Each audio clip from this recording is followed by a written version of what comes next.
2003 urteaz geroztik, Arantzadi Zientzia Elkarteak hainbat lan burutu ditu Andatzako mendigunean. Mendigune honetan gehien ezagutzen diren aztarna arkeologikoak monumentu megalitikoak ziren, gehienak induztu gabeak. Hala ere, ez genituen egitura hauen eraikitzaileen nondik norakoak ezagutzen. Egitura hauen artean, Andatza 1, 2 eta 3 nabarmendu behar dira, usurbilen kokatuta daudenak. Azken urteetan megalito berri bat aurkitu dugu, Txangosta inguruan.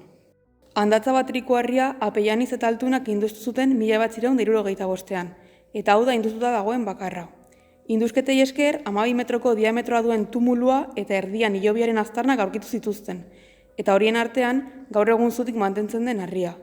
Trikuharrietan ehorzketa kolektiboak egiten ziren, gizatalde osoak erabiltzen zuena. Andatza 2 trikuharriak 15 metroko diametroa eta 2 metroko altuerako tumuluak osatzen du. Erdialdean sakeatuta izan den hilobi baten aztarnak aurkitzen dira.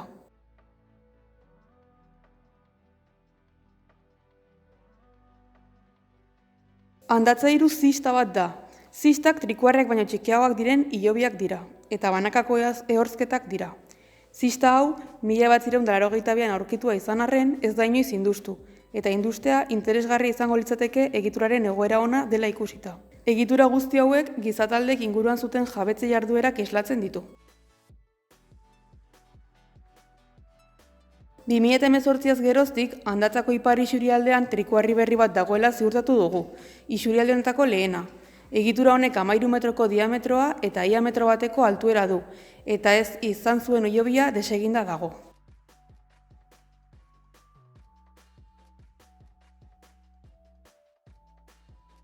Urteetan zehar zundaketa ugari egin dira, eta horietako batzuetan interes berezia duten aztarnategiak azaldu dira, horien artean Irigaingo eta Biribilondoko aztarnategiak. Zubietan kokatuta dagoen antena jartzerakoan, aztarnategi bat topatu genuen, kalkolito garaikoa. Inguruan dauden megalituen garaikoa da. Azalutako materialen artean, silesko tresnak eta aizkora leunduak nabarmendu behar dira.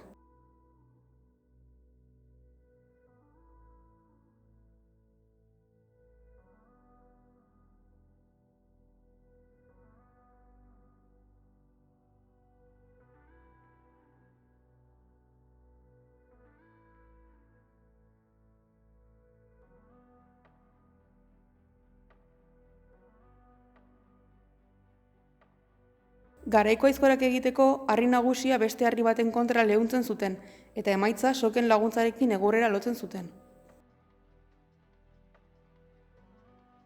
Erraminta hau azkora edo atxur gisa erabiltzen zuten.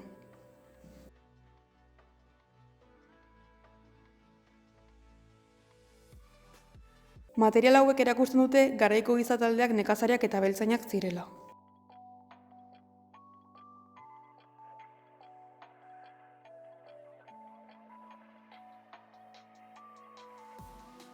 Zundaketei esker, Irigaingo inguruan orain dela 1800 urteko bizileku bat aurkitu genuen, hau da, erromatar garaikoa. Egindako lanetan, buztinerreak eta zeramika zatiak aurkitu ditugu, baita garaiko hiltzeak ere.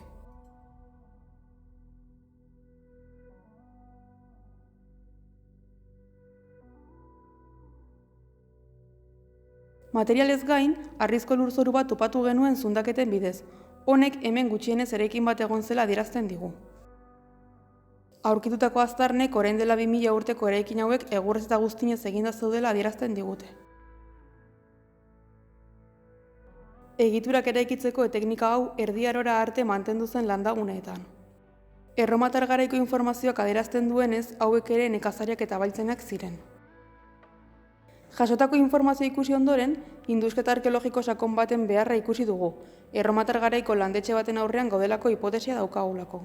Andatza mendigunea ez da gizakariengatik oso eraldatua izan beste leku batzuekin alderatuta, eta honek aukera paregabea ematen digu ikerketa arkeologikoaren bidez garaiko paisaia, flora eta fauna ezagutzeko, baita gizataldek egiten zuten mendigunaren kudeaketa ezagutzeko ere. Informazio horrek gure inguru hobeto kudeatzen lagun diezaguke.